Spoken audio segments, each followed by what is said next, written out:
welcome to my YouTube video. My name's Suzanne Bryan, and in this video I'm going to demonstrate how to work lifted increases in reverse stockinette or on the purl side of the fabric. This is a gauge swatch for a pillow pattern that I have on Ravelry, and when you start this cable mid-fabric, you start it by using lifted increases from the purl bumps right here. So I'm going to demonstrate how to do that. The pattern will be linked down in the description. Once it's available, I'm still in process. So here we go. You're going to work over to the position where you want to work the lifted increase. This is the reverse stockinette stitch side of the fabric with the purl bumps on it. We're going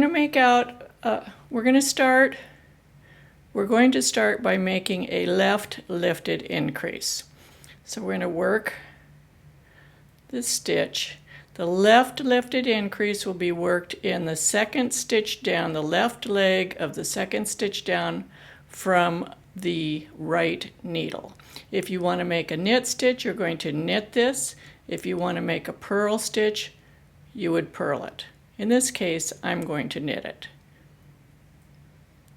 Then if you want to make a right lifted increase, you're going to go into the right leg of the stitch below the left needle, and you would knit it.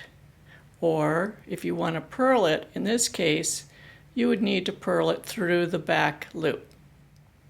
So in this case, I want to knit it, so I'm just lifting it up so I can be at the right side of that purl bump, knitting through it, and then I would carry on.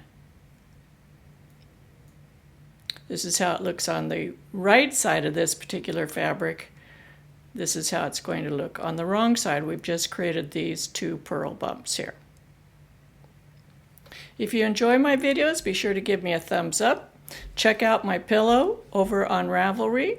Subscribe to my YouTube channel if you haven't already. Over in the corner here, I'll put a link to the playlist for all the videos that you can watch to see how to do this type of a cable. Happy knitting. Come back soon.